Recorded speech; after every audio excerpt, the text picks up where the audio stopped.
No. Just no. I'm sorry. I can't do anything with this movie. No. I spend weeks, hour after hour of my precious life just watching and rewatching, writing and rewriting, trying to find something in this. I can't make this work. I can't make this fun. I can't make this interesting. I have no idea what they were trying to do with this movie. Nothing. No. I tried. I really tried. Every time I watched, I'd grab onto the barest minimum of what I could consider a joke of something that I could use. And no, I can't do anything with it. I had this whole intro written up about exploitation films and how they can be funny, they can be interesting, unless they completely miss the point. Which, yeah, this movie definitely does, but no, I can't even use it. I can't even use that because I can't add a point to this movie. This movie is so pointless. What makes you think I can add anything? I am baffled that this movie exists. So, here I am. There was no other way I could do this. Yeah, here I am. I turn on the camera. You're seeing my stupid, ugly face because that's the only way I can properly convey just. I give up. I really, truly I have to personally present myself to you, to the writers, to the directors, the producer, the asylum, anyone who had a hand in making this, and of course to you, my audience, that I give up. You win. You have made a movie completely beyond critique. I am pissed. I am mind-blowingly pissed that this movie exists because it defies critical review. It poisons every joke I come up with. Nothing I could write down has any entertainment value. Nothing. Just talking about it. Just trying to make a joke. Trying to give you what I can. I feel dirty. I feel friggin' dirty. I feel like I rolled around in dog crap and then ate rotten cheese. I don't know how that ties into being dirty, but that's just how I feel. I feel bad that I'm giving this any attention. There's no other way there's no other way. No other way. You have to see me. You have to see my friggin' stupid face to understand how much I hate this movie. How much this movie murders me. It makes me sick. It makes me beyond. I'm dead. I am friggin' dead. This movie kills. You watch this movie, but no, don't watch this movie. I'm not even gonna make a comparison. But you want a review? Fine. It sucks. The end. All right, fine. You want a real review? You want one of my stupid talking over the movie while I make stupid jokes and give you some sort of critique about the movie? Okay, fine. Here are the scraps I could scrape together of everything I could possibly say about this movie, and I warn you, I can't make it work. So enter the lion's den and just here you go. The story? Awful. I have no idea what's going on. The best I got is that there's a guy named Victor Frank, yes, really, and he's developed a cure for decaying motor functions, but something goes wrong and he has to kill the test subject, then bring him back so the cure will work better, but he creates a monster instead, and it's all a story he's telling a doctor in a mental institution. But as he's flashing back, some other stuff is happening that may or may not be happening in the flashback. There's nothing to distinguish present from past, and meanwhile, murder investigation is happening, and there's something about scientific funding and lesbian sex parties, and And no, it has nothing to do with Frankenstein. With a title like Frankenstein Reborn, you'd think this would be a follow-up or a reimagining of the classic book, which it isn't. You want to know everything this has to do with the original source material? Guy named Victor creates a monster who kills his fiancée. That's it. Completely different characters, completely different monster, completely different motivations, and absolutely none of the themes of the original story. There's nothing about the consequences of tampering in God's domain, or what it means to be human, or the struggles of a man made by another man trying to live in the world of men. Just a guy makes a monster because his experiments drove another guy insane, and hey, he didn't want to waste all that progress, so he killed him, mutilated him, and brought him back to life to try to salvage his work. And somehow a mental institution factors into all of this. Hell, you want to know how bad the story is? The movie's IMDb synopsis is for a completely different movie. And Lord knows I'd rather be watching whatever this summary was taken from. The plotting? Awful. It may sound like I just dumped a lot of story on you, but the way the movie is paced, you'd never even realize it had a story.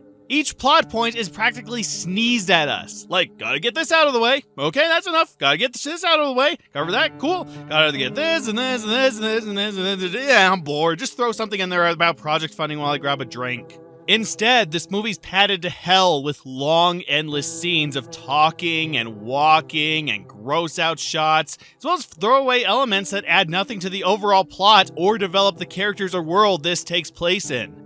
Because while Victor's telling his monster story, there's also a murder investigation going on surrounding Victor. So we'll just have scenes of the doctor talking to these detectives, or the doctors arguing with each other, or Victor arguing with the doctors. It's these scenes that make up this movie, while anything actually important or relevant takes up a minute. At most! With no connective tissue. We're just here, then we're there, then we're watching this scene, then some other event happening some vague amount of time later, and I'm sorry, what is the focus? What story are you trying to tell? A monster story? A murder mystery? A deep character analysis of our lead and why he does what he's doing? The movie can't develop a scene, because it has no idea what direction the movie as a whole is going in. Hell, the Frankenstein elements, the parts of the movie that have the vaguest relevance to the classic story the movie claims to share a title with, don't start until the last 30 minutes of this 80-minute movie. And even then, the movie has to constantly interrupt itself with other revelations, like how Victor's girlfriend is cheating on him with his other assistant, or that the doctor, what a shock, doesn't believe a lick of Victor's story. Which, if this is all a story Victor is telling the doctor, he is the most fragmented, easily distracted storyteller I've seen since David Firth's Not Stanley. A character meant to not make sense. Also, how does Victor know about scenes he wasn't there for? Oh, but in case there wasn't already enough padding and the story wasn't already fragmented to hell, the movie pulls the biggest time waster a movie could possibly sink to. Because after Victor spends 20 minutes telling a story with no plot, no context, and no relation to the questions the doctor asked him, he tells the story all over again. Yes, the movie starts over and literally plays the exact same footage we just saw. Okay, there are a couple new scenes, and they extend some scenes for reveals, but nearly every scene we watched in the first 20 minutes is played over again for the next 20 minutes. And for what? So we can know where Victor met these other characters that play no purpose in the overall story and serve solely as the eventual meat train? So we can watch his assistants engage in lesbian sex for 2 minutes while he sits there and watches? The only two revelations we get from this second go-around is that the test subject was driven mad because the nanites injected into him contained Victor's psyche, including his more violent subconscious, and they're filling his mind with graphic images and the desire to kill Victor's associates. And that Victor straight up murders the subject, who turns out to be the body they were working on in the last go-around. Both take 5 seconds to reveal, and both we probably could have pieced together in the same 5 seconds without having watched the same scenes over again. So no, there is no reason for the exact same scenes to play twice in a row, other than to serve as padding for an 80-minute movie. There are films comprised almost entirely of clips taken from other flicks, but this is the first movie I've seen that's desperately reliant on itself for stock footage. Come on, we didn't like these scenes the first time! And speaking of Victor, the characters? Awful, in both a literal and a development sense. To start, only one character in this entire movie can be called a character. That being our lead, Dr. Victor Frank, who, throughout the movie, frivolously embezzles his investors' money, belittles the hospital staff and his interviewing doctor, performs unethical, untested experiments on people who trust him to cure them, and straight up murders and mutilates his test subject in a desperate attempt to prove that his theory works under any circumstance. And if that's not enough to earn him the coveted Douchebag of the Year award, well, you know that lesbian sex scene I mentioned? What I left out is that he roofies his assistant, then allows his fiancée to ravage her as he watches. Oh yeah! It goes there! The movie straight up goes into date rape territory, and Victor and his fiancée never face consequences for their actions. Well, besides being killed, but that would have happened regardless. Any possible understanding or sympathy that could be scraped together in Victor's favor is instantly assassinated with this scene. It's so cruel and tasteless that it makes later scenes where Victor orders his monster to kill, then covers up the murders by dissolving the bodies in acid, almost subdued by comparison. Look, I don't demand that my protagonists all be paragons of good and decency. I love jerks in media. Heck, some of my favorite characters are absolutely contemptible people. But there's no context! We don't know thing one about his history. Where he came from, what growing up for him was like, what he's done to warrant such a swelled head and dismissive attitude toward humanity, and why he's so obsessed with reanimating the dead. We can't relate to or sympathize with this guy because he has no past. So everything he does comes right the hell out of nowhere. No development, no humanity, no reason behind his actions. He acts this way because he's written this way. But hey, even without any positive traits, he's still a lively, fleshed-out character. In that he takes flesh and brings it to life. Otherwise, he's just as dead as the corpses littering his basement. The rest of the characters are props. Walking, fleshy mannequins placed so Victor can have a story to tell. The doctors, the detectives, the assistants, the test subject who's transformed into the monster, all exist solely for Victor's convenience.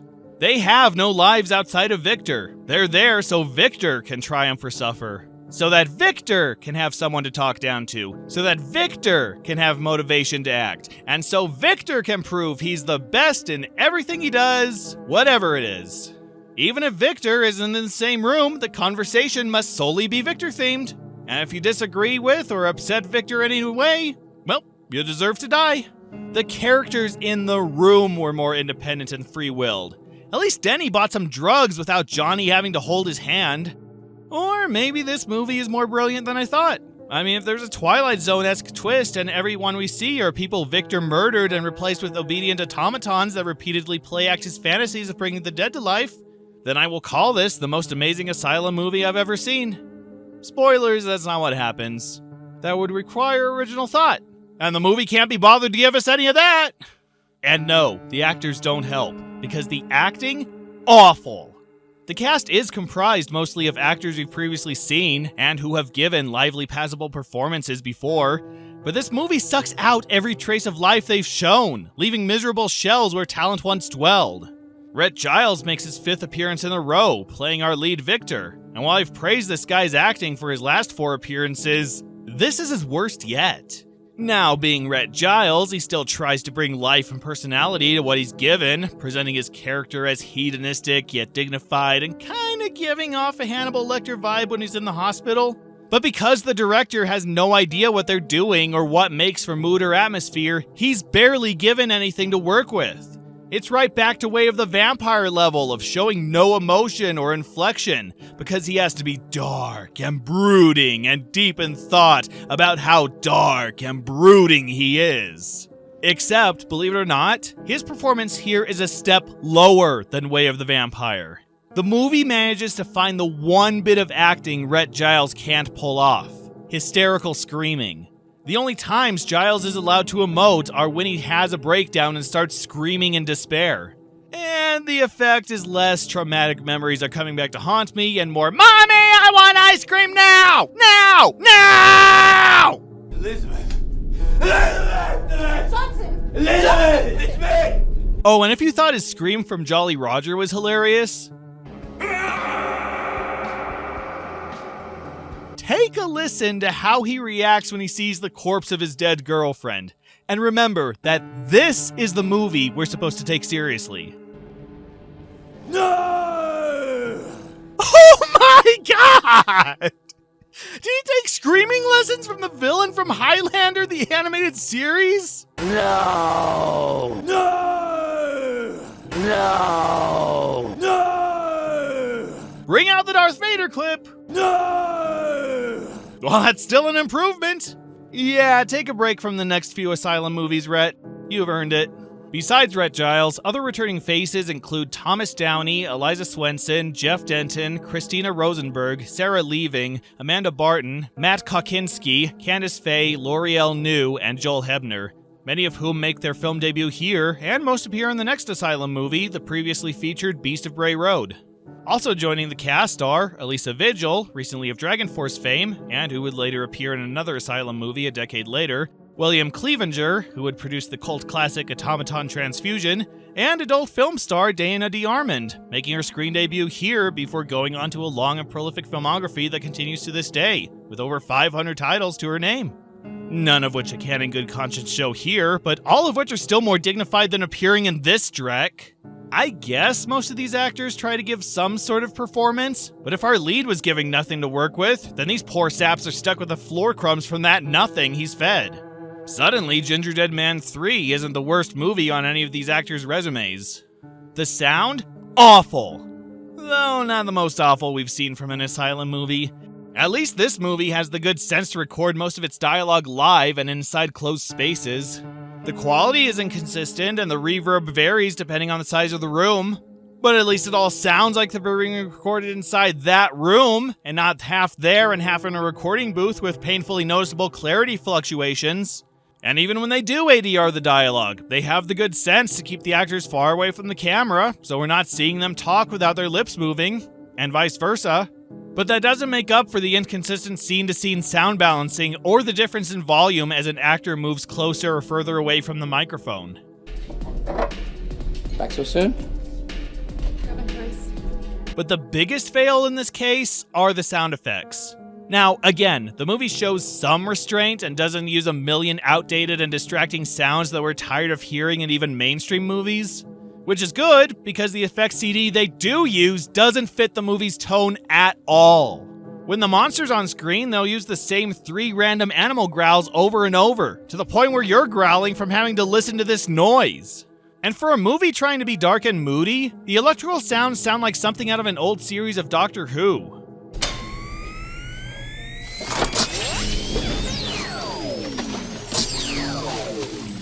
They're too goofy. Almost like even the Foley has become so exhausted by how humorless and devoid of joy this movie is, it's trying to inject some sign of life into this footage.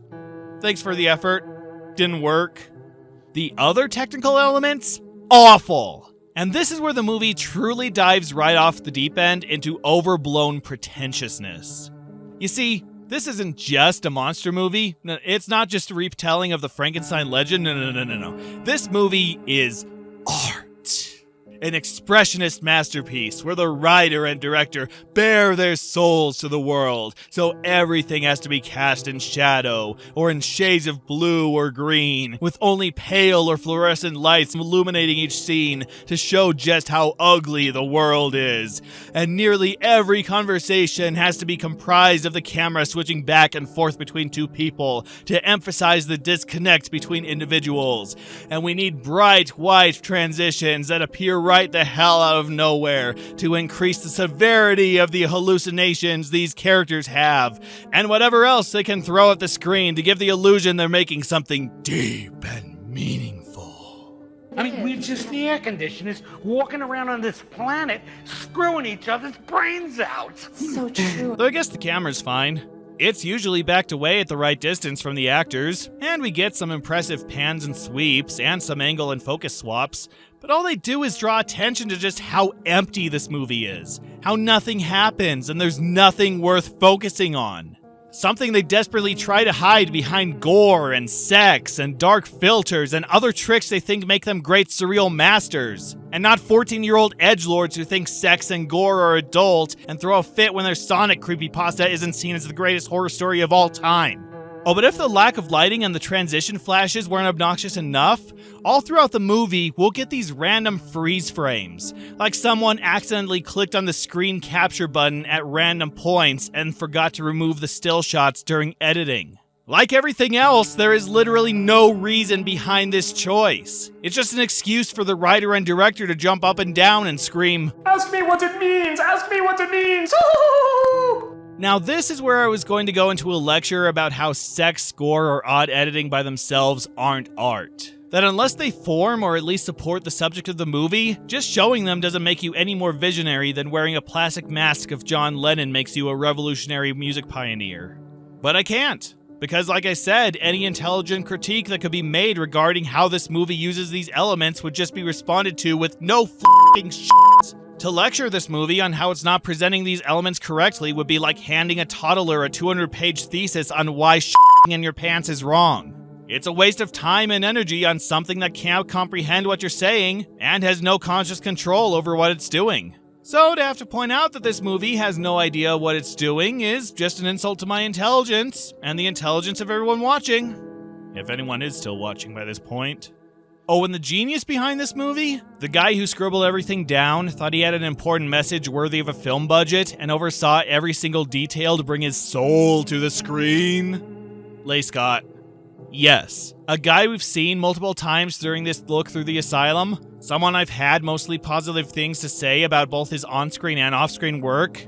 He's 100% behind this movie, serving as writer, director, editor, and visual effects artist, with the film proudly proclaiming itself a Leigh Scott production. I really hope this is just beginner's inexperience. By this point, it's only the second movie he's ever written, and the third he's directed, so it might just be a case of aiming too high before he's even learned how to shoot. Or maybe it was his practice run with working full-time with the asylum, and he didn't want to waste his prime material before he felt comfortable taking on a more involved role with their movies. Because I really hate to think that a man who was 33 at the time, with over a decade of film industry experience, would write and produce this pretentious, mind-rotten drivel and think he's created a true artistic statement. Otherwise, I may have to reevaluate how much he's actually contributed to other movies he's had a hand in making. Hey, even more reason for a Leigh Scott perspective sometime in the future. You know, I was gonna give him a break here. I mean, it is a very early project of his, and like I said, he either didn't know what he was doing yet, or he intentionally half-assed it just to test the waters. So, usually I'd say it's not worth getting that mad about. But, no. I made a promise, and this movie really is that bad. Play the clip.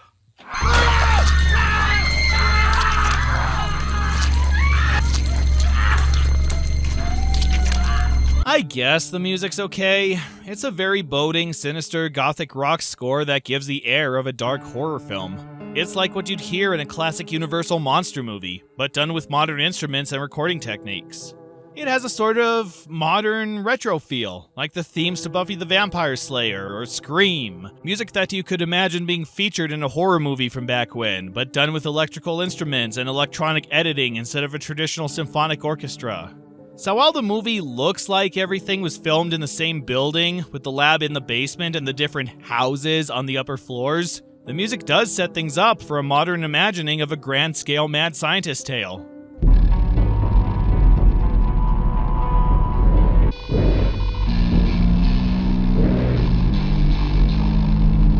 And while there's too much of it, the movie does boast some impressive gore effects. When someone gets torn in half, or has their arm ripped off, or is dissolved by acid, or when we're forced to watch an explicit surgery scene, it does look like it's happening. In all its uncomfortable and necessarily brutal glory, but after Legion of the Dead, where they clearly hid rubber organs beneath the actor's clothing, just showing someone coughing up blood would be an improvement. Which they do. Even the makeup on the monster isn't half bad. He looks like how you'd picture a book-accurate presentation of a man stitched together from several corpses by an amateur scientist, someone who would look at himself in the mirror and think he was created by the devil himself. He has no reason to look this way, but well done creating a Frankenstein's monster on the same level as Kenneth Branagh's interpretation. But no, none of these elements make the movie any better. In fact, as I've stated before, sometimes a bad movie having good things about it just makes the movie worse. Really, guys? This is what you gave your all for? You wasted your time and your best material on something that makes the work of Uwe Boll look mature and subdued? Granted, I don't think you were completely filled in on what movie you were helping to make, but to said people who actually put visible effort and know-how into their work, I'm sorry. I'm really, truly sorry that this is all it amounted to. I just hope you got paid enough to keep the lights on for a little while, and that you've since moved on to better things and this movie is just a tiny smudge on your resume. Also, I'm glad nobody died while making this flick. Could you imagine having this film dedicated to you? Says the guy who will forever be remembered for reminding the world this exists. The only decent scene this movie offers is after the monster kills Victor's ex-fiancée and Victor tries to reanimate her. He sends the monster to get a new body to attach her head to, and suddenly we're in John Carpenter's Halloween. Yeah, for the next 4 minutes, the movie suddenly decides it wants to be about the monster breaking into a house where a woman is babysitting a young girl. And the girl befriends the monster off screen right before he kills the babysitter and brings her body back to the lab. We've never seen these characters before, they have no relation to anyone else in the movie, and the girl's only purpose is to be a witness to back up Victor's insane claims. A witness who is completely disregarded and is never mentioned again. And yet, it's the best part of the movie. A welcome respite from watching this dreck, and it's free from the obnoxious filters and editing that plagued the rest of the flick. It has the best lighting, best acting, and best camera work in the entire film. Almost like we're suddenly watching an entirely different movie. A good movie! Or at least a decent one, with actual tension and characters we want to follow. Oh my god, why couldn't we have gotten this movie the entire time? But no, it's just a strange and sudden detour on a smooth string of promise before we're right back on the rocky road of ugliness the movie's forced us to drive down. Still, there was more entertainment value in these fleeting 4 minutes than the previous 60 minutes, or the remaining 15 minutes. Some may say this is the movie's worst scene because it has nothing to do with the rest of the plot. I say it's the movie's best scene because it has nothing to do with the rest of the plot. And speaking of which, the movie's ending is one last vomit of nonsense and pretension. After he fails to repeat his experiment, Victor fears that the monster's gonna kill him out of rage, so he confesses to all the murders so he'll be protected behind asylum walls. And after an eternity of the doctor and the detectives arguing over whether he's telling the truth or not, Victor finally agrees to show them the lab where everything happened. So they go, bringing Victor's lawyer for some reason, and Victor flips out and summons the monster, who I guess has just been wandering around the basement for months.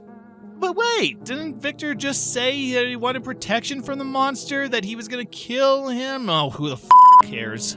And even more insane is that Victor suddenly thinks he and the monster have a strong bond, that the monster is actually his creation, not a former quadriplegic he murdered and mutilated. So he tries to convince the monster they should work together and he shouldn't kill him. And shockity shock, the monster doesn't buy it. The doctor electrocutes Victor and the monster, they die, the doctor gives some last-minute monologue about the evils of man, the fiancé babysitter corpse springs to life, and we cut to credits and the sequel that, thank God, will never happen. And in the end, what was accomplished? A bunch of unlikable people created an unlikable monster, and they all died. Oh no. I mean, so much was established about them, like how they did really bad things, whined about their lives, and eventually got killed off. Did anyone learn anything? The doctor didn't. He spent the movie firmly doubting Victor's story until suddenly there was a monster whom he killed off embarrassingly easy, and now he has nothing to worry about. The suddenly introduced girl maybe still thinks the monster is alive and her friend, but she kind of disappears right before they go to the lab and is never mentioned again, and everyone else is dead. And since this is a completely different monster brought to life through completely different means, and Victor is also nothing like the Victor from the book, especially since he's not obsessed with reanimating the dead, in fact that just becomes a side project to see if his little robots work, none of the original story's morals or messages apply here. So I guess what we're supposed to take away from this movie is that if you feel like killing someone and then bringing them back from the dead because you think they'll be your obedient servants and not regular people who are pissed you just killed them and turned them into monsters, don't. So, in other words, We hope you've enjoyed No Moral Theater, ladies and gentlemen. this movie is horrible. One of the absolute worst I've ever seen. Now, it's not the blandest I've featured so far, or the choppiest, or the most annoying, or the worst shot, or even necessarily the worst written, but it is the emptiest. This is a movie completely devoid of substance. No moral, no message, no impressive visuals, no likable characters, no acting effort, no entertainment value, and no sense of fun, joy, or talent. And yet, the movie tries to hide the fact that it has nothing to offer beneath claims that it's simply being surreal and artistic. That its senseless gore and sex is saying something. That it's trying to tell a story through its characters we couldn't care less about. That it's being edgy and inventive with its choppy plot and obnoxious editing. And that it's delivering a powerful, earth-shattering, existential message. When it's so wrapped up in its own artsiness, it forgets to tell us what that message is. And for me, this is the worst kind of bad. You can be artistic, you can be avant-garde, but even surreal productions need some form of structure and purpose that your audience can follow. When you tell the story out of sequence for no narrative reason, with characters solely defined by pretentious monologues that reveal nothing about their history or motivation, and fill the runtime with contextless, uncomfortable, explicit acts, you don't come across as brilliant. You come across as insane and immature, someone desperate for attention who copies what they saw actual surrealists do without understanding the context behind it. Then, when their work is called out for the bullshit it is, hides behind the excuse of, "You just don't get it!" You don't have a goal. You just want to look smart without actually being smart. And this movie is a prime example of how intolerable and loathsome that attitude is. Because it's one thing to shit out bad art. It's another to smear your diarrhea on the walls of the Louvre and claim it's a revolutionary masterpiece. This is a movie that sucks out all joy, wears down your mind trying to comprehend what point they're trying to make, and offers absolutely nothing in return, leaving you feeling hollow, empty, and near brain dead. It's why it took so long to get this review out. Every time I sat down to write, my brain would just shut down and go full cringe, and I'd get distracted trying to find something, anything better to do with my time.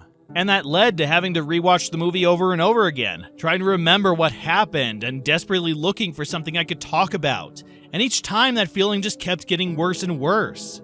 It made me question what I was doing with my life, what I was gaining from sitting through these movies, and why I further wasted my time and your time talking about them. This movie is literally so bad, it gave me an existential crisis, to the point I didn't just not want to talk about this movie, but any movies of any kind. I didn't want to risk the chance of running into another movie that's this level of bad. I started other projects and video series, just so I could avoid having to talk about movies in general. But I finally did it. It's finally done, finally written and edited and rendered and uploaded for all to see. And that's my reward. That it's done, it's over, and I no longer have to stress out over thinking about it. I made it to share my experience with you, so you don't have to watch this pointless, pretentious, miserable, ugly piece of garbage. And I realized that, in the end, that is why I share these movies with you, to point out the gleaming treasures hidden under the mud of mediocrity, and steer you away from the outright shit on display. It's why these videos exist, and why I will continue to make them, despite how painful some may be to talk about. And to this movie, I just have to say, no. Just no. It's not worth your time, or even me thinking up a clever send-off line to wrap up this review. I will simply say, don't watch it. Just don't. You know, I don't usually do this. I mean, all because I don't like something doesn't mean that somebody can't find something to do with this. I mean, if there's no entertainment value, then maybe they can archive it. I mean, I believe in preserving things for future reference. And hey, what if I need to revisit this? What if I need to know that this movie exists? But no. Nope. I can safely say that there is no reason that this movie needs to exist.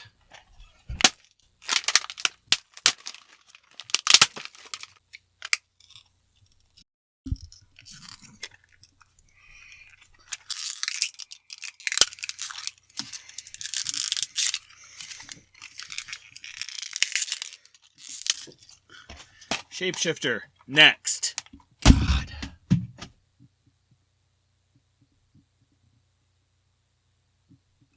No Patreon stinger. I don't feel like it. Bye.